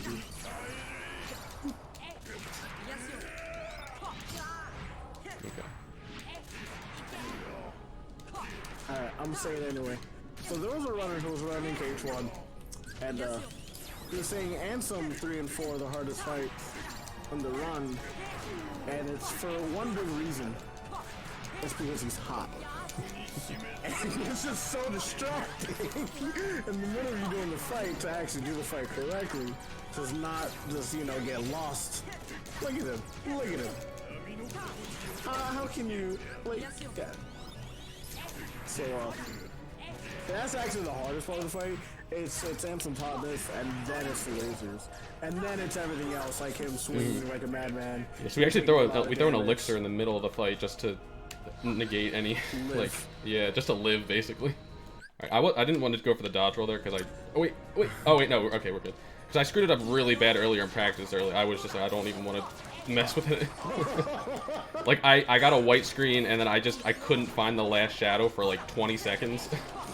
I was like, I'm not gonna do this in the run. That's fair. That is 100% fair. I probably would go for it just because, like, that's... I've been white screened and I've made it work. I've made it work on PS2, which is even worse. Oh god. This sounds awful. No. Okay, this axe is... Oh, how do you do this? We literally just throw arrow and wail on him.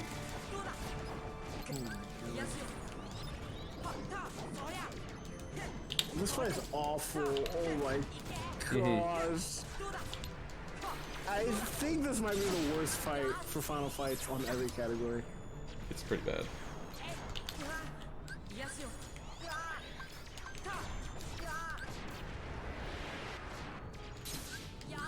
I was just like, oh god. This is so scary.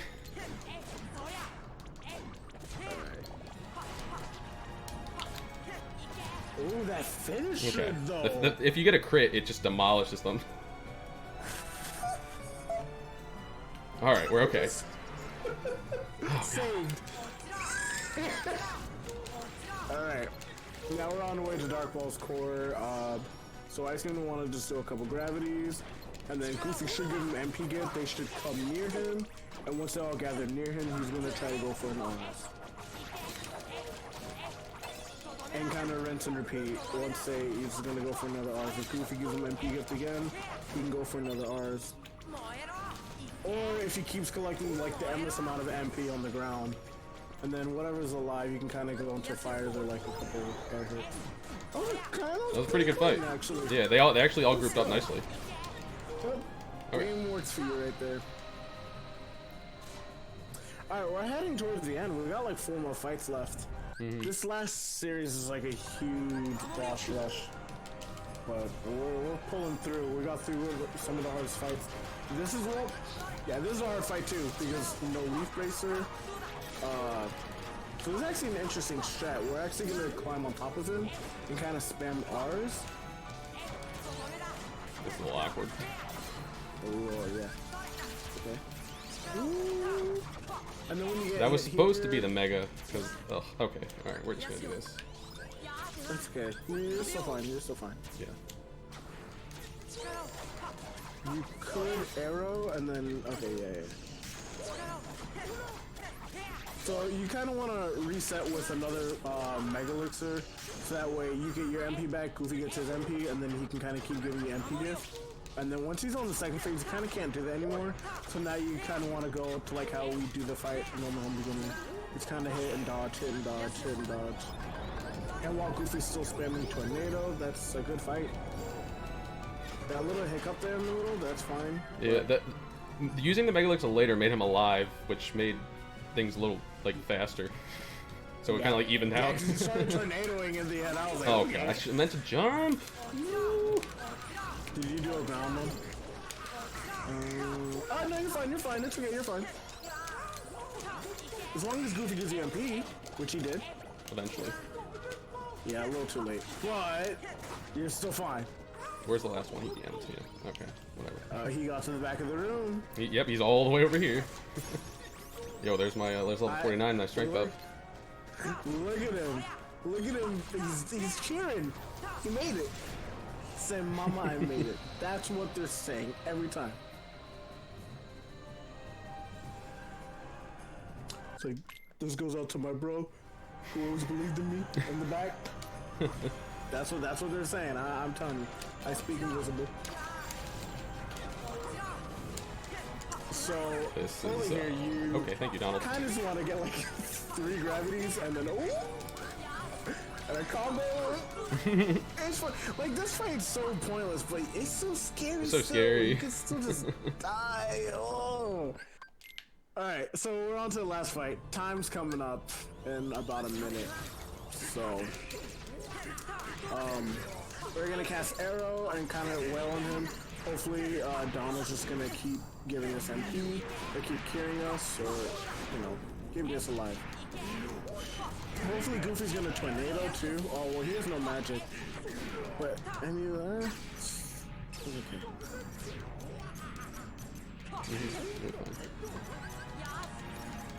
So we're actually gonna try to get some hits during this laser setup. Toss the Mega Elixir. A little early on Oh, that ham, toss. Goofy. I need more damage here. And then, yeah, This we should be kind of okay. need Goofy to just tornado.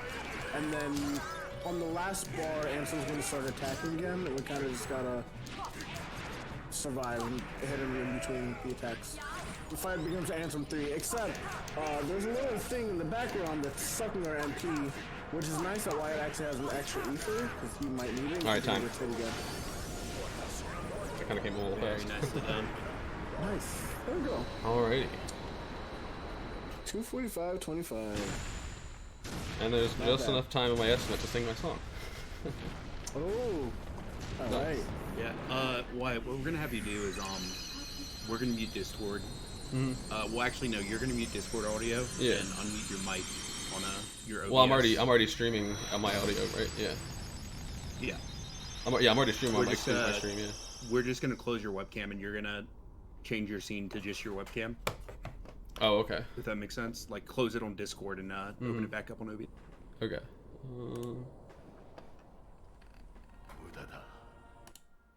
No, that's not it.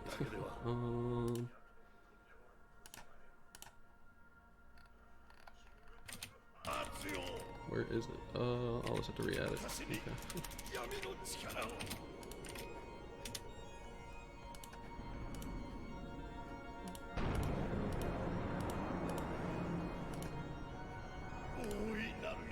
Okay. Alright, now can you see that? Yeah, that's good enough. We'll roll with that. We'll roll that. Oh, I got rid of it. Oh no, where is it? Where'd you go? Where is it? There we go. Promise you, folks, Alright. this will be worth it. Alright. Alright, so I'm Take gonna it away, mute. Wyatt. Alrighty.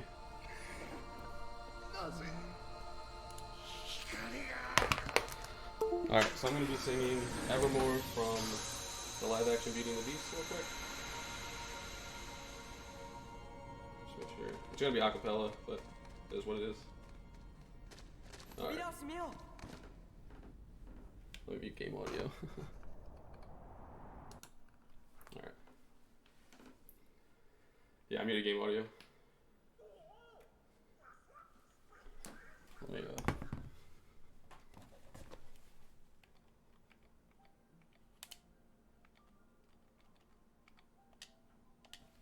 Alright.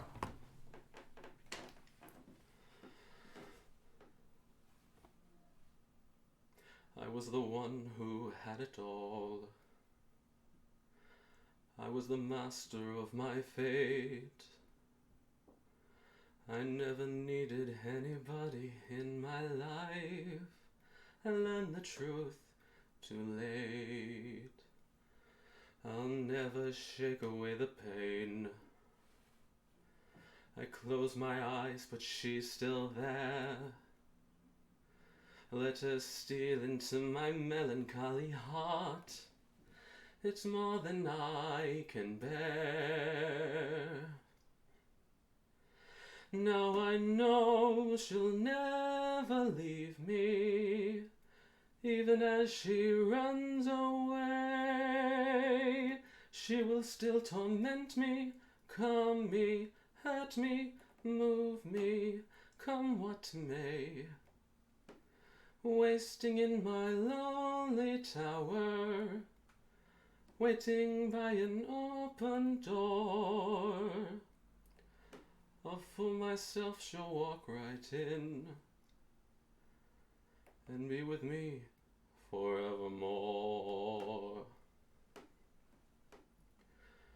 I rage against the trials of love. I curse the fading of the light. Though she's already flown so far beyond my reach, she's never out of sight. Now I know she'll never leave me, even as she fades from view. She will still inspire me, be a part of everything I do. Wasting in my lonely tower, waiting by an open door. I'll fool myself, she'll walk right in. And as the long, long nights begin, I'll think of all that might have been, waiting here forever more.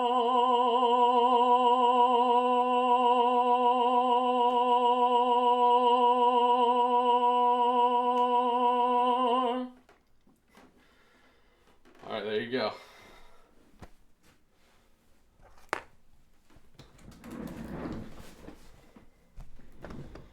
There you go, guys. Hope you enjoyed my run and the song, and good luck to all the next runners.